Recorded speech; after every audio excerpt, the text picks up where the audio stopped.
नमस्कार मित्रांनो, डायरेक्शन अकॅडमीच्या या प्लॅटफॉर्मवर आपले सर्वांचे स्वागत आहे. मित्रांनो, जे काही सायन्स विषय आहे, सायन्स विषयामध्ये एमपीएससीने जे काही मागच्या वर्षी जे क्वेश्चन पेपर घेतलेले आहे त्याचं आपण आज ॲनालिसिस करणार आहोत. ॲनालिसिसमध्ये आपण सर्वप्रथम बघणार आहोत की एमपीएससीचा प्रश्न विचारण्याचा पॅटर्न कशा पद्धतीने असतो आणि आपण हे जे काही ऑब्जेक्टिव्ह क्वेश्चन असतात त्या ऑब्जेक्टिव्ह क्वेश्चनमधून एमपीएससी कशा पद्धतीने हे आपण सिलेक्ट करू शकतो. आता हा जो काही प्रश्न विचारलेला आहे इथे बघा, हा जो प्रश्न आहे हा आहे ध्वनीच्या रिलेटेड. कोणता? हा आहे आपला साऊंड या चॅप्टरच्या रिलेटेड. आणि साऊंडचं यामध्ये विचारलेलं आहे की नेचर ऑफ साऊंड कशा पद्धतीने आहे. काय? नेचर ऑफ साऊंड कशा पद्धतीने. Nature of sound, sound waves, हे जे काही वेव्स असतात याचा टाइप्स आणि त्याचे विविध प्रकार आपल्याला माहीत पाहिजे. यामध्ये सर्वप्रथम आपण जर बघितलं तर हे बघा, मानवास आवाजाच्या 20 ते 20 जे काही 20,000 हर्ट्स एवढ्या जे काही असतात त्या वारंवारता ऐकू येतात. इथे इंग्लिशमध्ये आपण क्लिअर करू शकतो की जी काही फ्रिक्वेन्सी असते ती 20 to 20,000 हर्ट्स, हे सुद्धा बरोबर आहे. त्यानंतर infrasonic wave have the frequency more than the 20,000 hertz, हे सुद्धा इथे योग्य आहे. त्यानंतर इथे विचारले sound waves cannot be travel through the solid.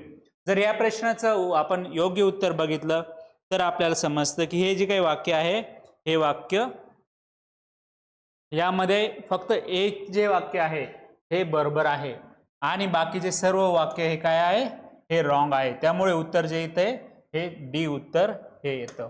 त्यानंतरचा प्रश्न जर आपण बघितला तर हे जे काय आहे हे आहे ball bearing are use in the machines to reduce.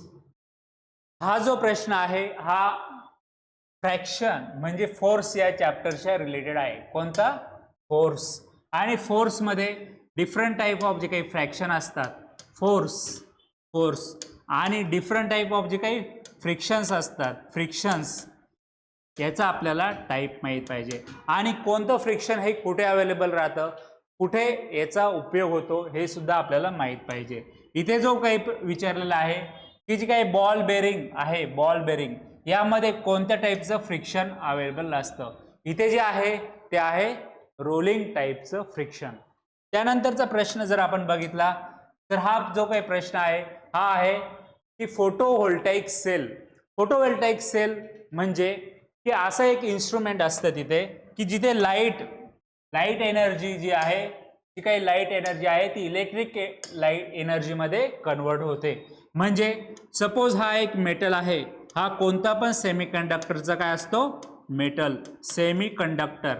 आणि या सेमीकंडक्टर जेव्हा आपण ही लाईट रेज इथं पडतो तेव्हा इथे काय होतं, जे काही इलेक्ट्रॉन असतात हे फ्रीवाले इलेक्ट्रॉन हे यांना एनर्जी मिळते आणि हे फ्री इलेक्ट्रॉन जे असतात त्यांना मोशन प्राप्त होते आणि ह्या मोशनमुळे काय फ्लो ऑफ इलेक्ट्रॉन तयार होतो. फ्लो ऑफ इलेक्ट्रॉन तयार. आणि फ्लो ऑफ इलेक्ट्रॉन म्हणजेच काय, इलेक्ट्रिक करंट.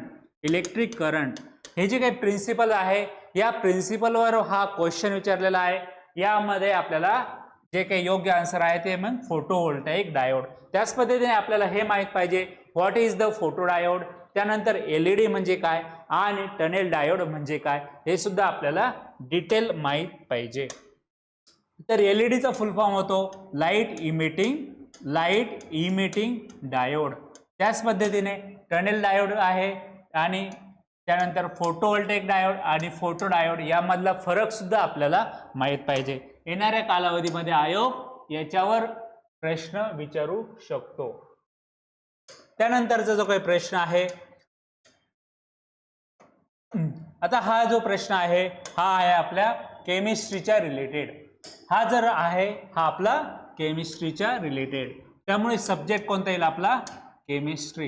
आणि केमिस्ट्रीमध्ये पण आपल्याला माहित आहे जे काही different type of the chemical compound असतात जे आपल्या दैनंदिन लाईफमध्ये, डेली लाईफमध्ये आपण जे काही यूज करतो त्यामधलं आपल्याला बेसिक त्यांचा वापर आपल्याला माहीत पाहिजे, त्यांचा केमिकल फॉर्म्युला आपल्याला माहीत पाहिजे आणि त्यांचा वापर कुठे कुठे होत असतो. याचं जर आहे कार्बन डायसल्फाईडचा जो काही मुख्य वापर होतो तो आहे इन्सेक्टिसाइड आणि फ्युमिगेशनमध्ये.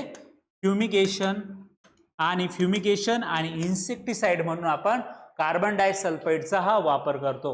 येणाऱ्या कालावधीमध्ये आपल्याला CH2 आता विचारलेला आहे, त्यानंतर कार्बन CO2 विचारू शकतात, त्याच पद्धतीने कॅल्शियम विचारू शकतात, त्याच पद्धतीने जे काही वेगवेगळे जिप्सम आहे ते विचारू शकतात, प्लास्टर ऑफ पॅरिस आहे, त्यानंतर हायड्रोजन सल्फाईडचा वापर आहे, सल्फ्युरिक आम्ल आहे, HClचा वापर आहे, नायट्रिक ॲसिड आहे, त्याच पद्धतीने सोप सोल्युशन आहे।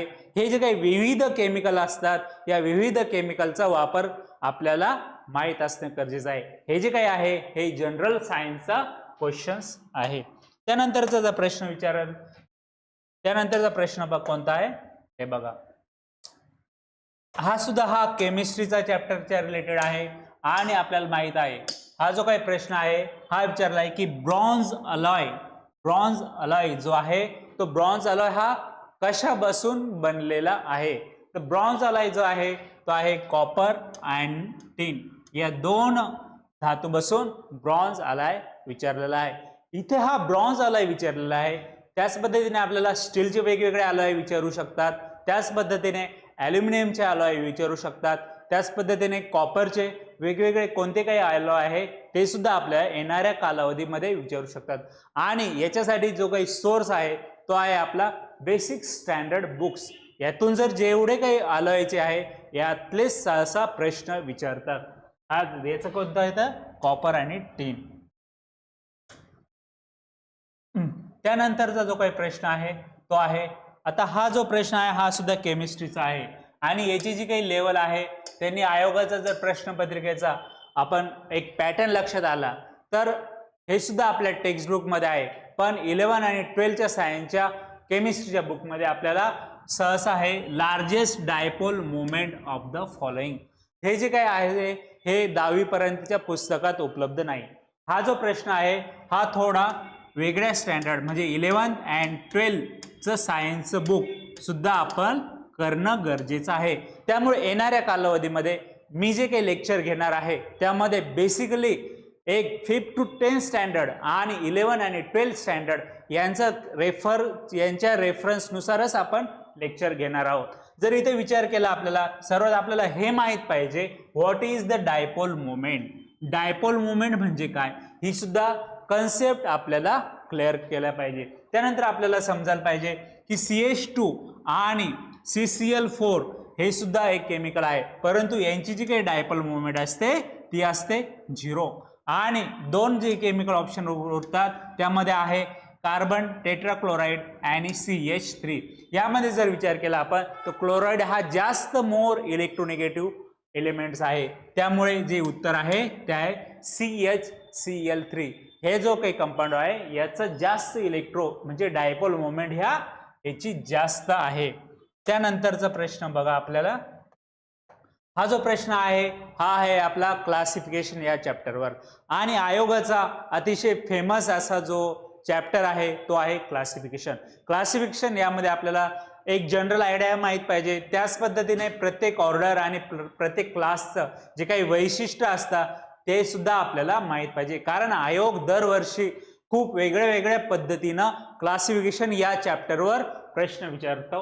हे बघा आता इथे हा जो प्रश्न विचारलेला आहे की एक ॲनिमलचं उत्तर दिलेलं आहे, ॲनिमल दिलेला आहे आणि त्याची ऑर्डर ही दिलेली आहे, ॲनिमल आणि ऑर्डर।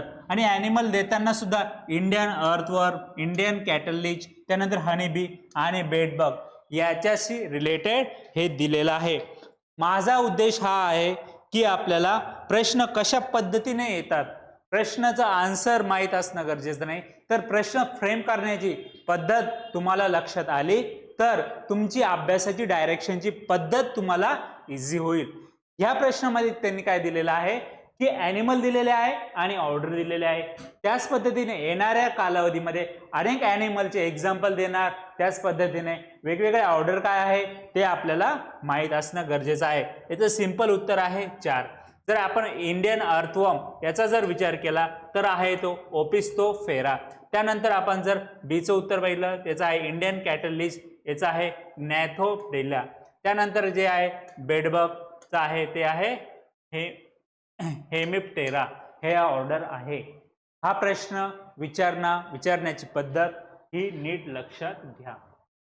त्यानंतरचा जो काही प्रश्न आहे तो आहे, आता हे बघा, हा सुद्धा प्रश्न आहे, पेट्रोमायझॉनवर प्रश्न विचारलेला आहे.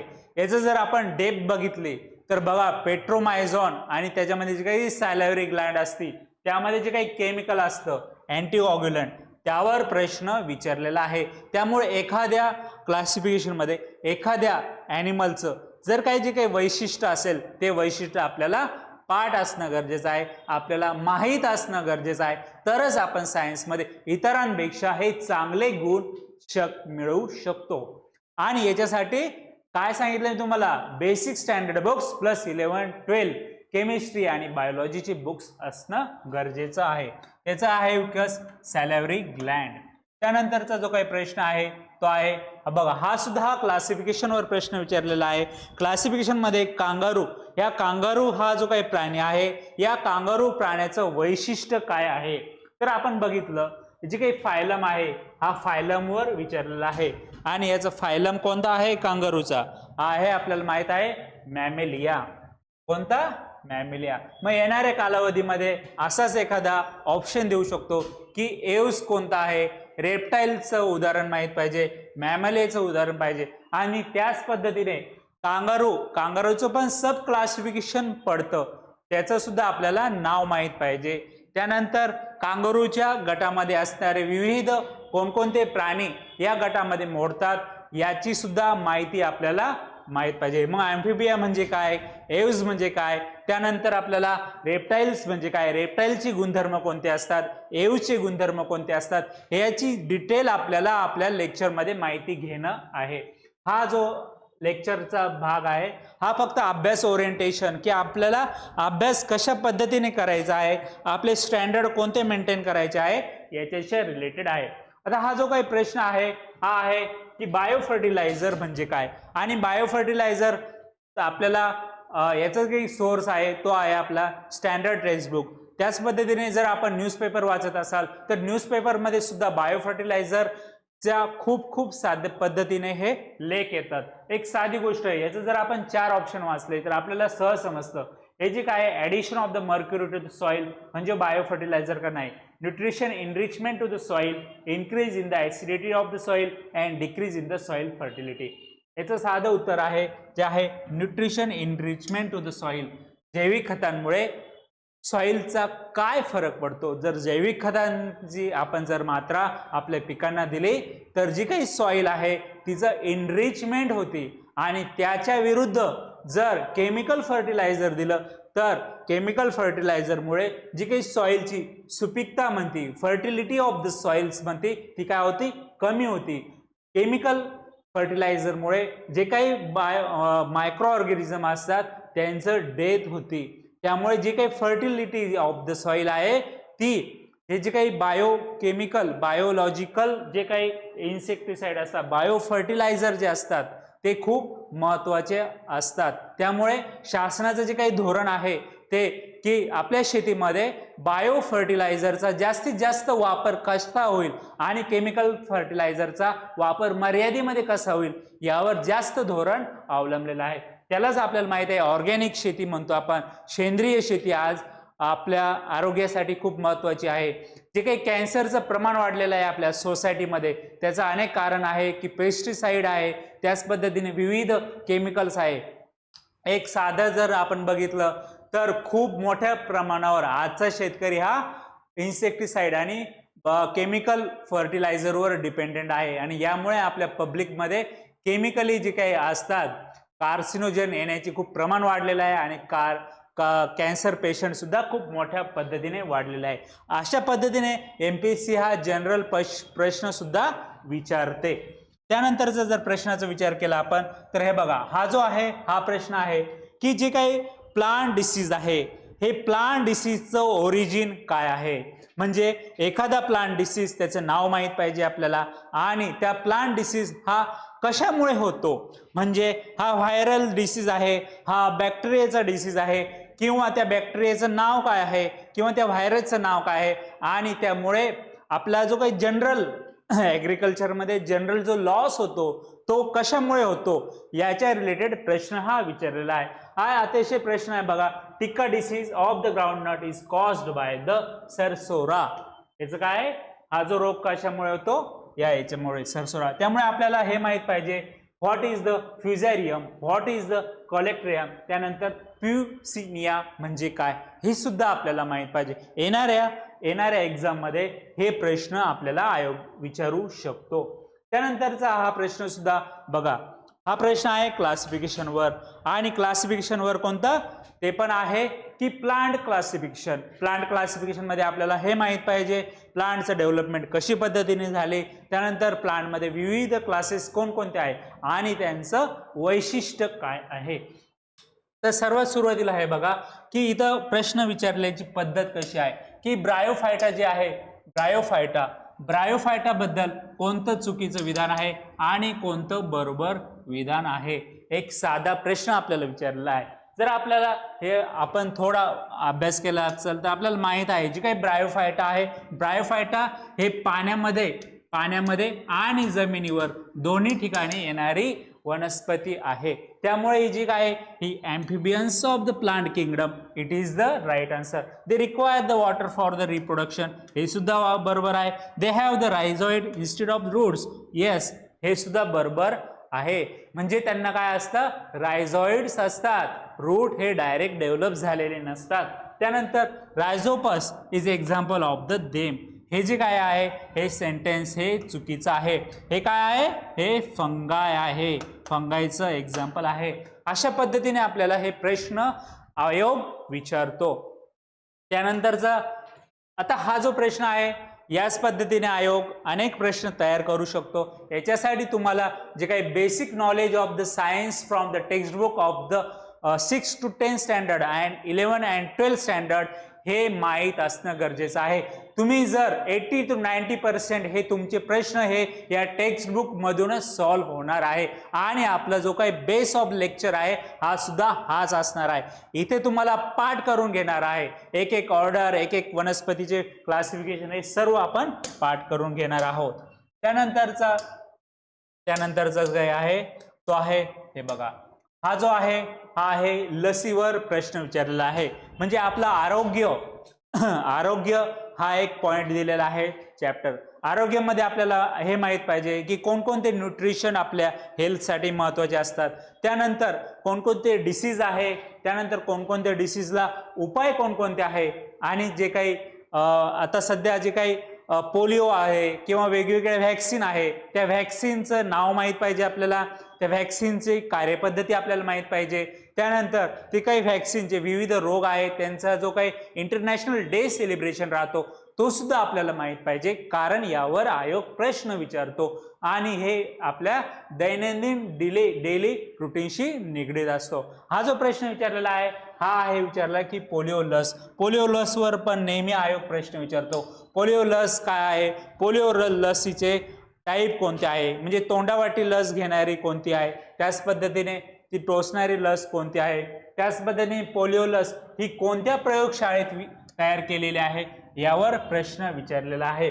तर आपल्याला माहित आहे हाफकिन असो, त्यानंतर पॅनेशिया बायोटेक असो आणि बायोमेड गाझियाबाद या तिन्ही ठिकाणी ही जी काही आपली पोलिओ व्हॅक्सिन आहे ही डेव्हलप होते. त्यामुळे आयोगाचा काही प्रश्न आपल्या बुक्समध्ये नसतात, त्यासाठी आपण गुगलचा रिलेटेड जर वापर केला तर आपल्याला फायदा होऊ शकतो. तशाच प्रकारचा हा एक प्रश्न आहे. त्यानंतरचा जो काही प्रश्न आहे तो आहे हे बघा, हा सुद्धा आता वनस्पतीच्या रिलेटेड प्रश्न आहे. आणि यामध्ये काय विचारलेलं आहे की जे काही म्युच्युअलिझम म्हणजे काय, पॅरासिटिझम म्हणजे काय, त्याच पद्धतीने अमेनियलिझम म्हणजे काय आणि कमेन्शलिझम म्हणजे काय. ते हा जो प्रश्न आहे ज्या परस्पर संबंधामध्ये एका प्रजातीचा फायदा होतो आणि दुसऱ्याला हानी पोहोचत नाही किंवा फायदा देखील होत नाही त्याला काय म्हणतात, तर त्याला काय साधं सिंपल आहे कमेन्शलिझम. त्याचं उत्तर काय आहे कमेन्शलिझम, त्याचं उत्तर आहे कमेन्शलिझम. मग आपल्याला हे माहित पाहिजे पॅरासिटिझम म्हणजे काय, म्युच्युअल म्हणजे काय, ज्या दोन्ही स्पेसिसला हा फायदा होतो त्याला म्युच्युअल असे म्हणतात. पॅरासाइट्स म्हणजे काय, पॅरासाइट म्हणजे काय मॉस्किटो मध्ये काय रे आपल्याला लॉस होतो, आपल्या बॉडीला हार्म होते, म्हणजे एकाला फायदा होतो आणि दुसऱ्याला काय होतं हार्म होतो आणि कमर्शियलिझम मध्ये काय होतं, एकाला फायदा होतो आणि दुसऱ्याला फायदा पण होत नाही आणि तोटा पण होत नाही. हे सुद्धा अशा वेगवेगळ्या कन्सेप्ट हे आपल्याला माहिती असणं गरजेचं आहे. त्यानंतर हे बघा, आता हा सुद्धा प्रश्न आहे, हा आरोग्याच्या रिलेटेड आहे. जे काही विविध डिसीज आहे किंवा माल फंक्शनिंग डिसीज आहे, जसं की कॅन्सर झालं, गलगंड झालं, त्याच पद्धतीने थायरॉइडचे डिसीज झाले, जे की आपल्या ग्रामीण भागामध्ये आढळतात. त्याच्यासाठी शासनाचे विविध प्रोग्राम हे सध्या रनिंग करत असतात. शासनाचा आरोग्य विभाग यावर काम करत असतो. अशा आपल्याला माहिती असणं गरजेचं आहे. हा जो आहे विचारलेला आहे की जो गलगंड आहे त्याला इंग्लिशमध्ये काय म्हणतो आपण, गॉयटर. हा जो गॉयटर डिसीज आहे याचं कारण काय आहे, आपल्याला सर्वांना माहित आहे, आयोडीनची कमतरता असल्यामुळे गॉयटर होतो. आपल्या हे 7वी 8वीच्या टेक्स्ट बुक मध्ये हा प्रश्न आहे आणि एकदम साधं उत्तर आहे याचं. हा प्रश्न आहे, एक्झाम्पल आहे. या पद्धतीने तुम्ही अभ्यास करा. या पद्धतीने अभ्यासाची डायरेक्शन आपल्या ठेवा, म्हणजे तुम्हाला येणाऱ्या कालावधीमध्ये अभ्यासाच्या दिशेने योग्य प्रश्न आपल्याला मिळेल. त्यानंतर जर या पद्धतीने आपण 2024चे आलेले विविध प्रश्न हे बघितले आहे. डायरेक्शन अकॅडमीमध्ये विविध सरळ सेवा आहे, MPSCच्या ग्रुप बी, ग्रुप सी याच्या रिलेटेड कंटिन्यू बॅच आपल्या ॲपवर अवेलेबल आहे. तुम्ही याचा जरूर फायदा घ्या आणि जर काही प्रश्न असेल, काही अभ्यास करण्याच्या रिलेटेड समस्या निर्माण असेल तर आम्हाला कॉल करा. आम्ही नेहमी तुमच्या पाठीशी उभं राहू. धन्यवाद. थँक्यू.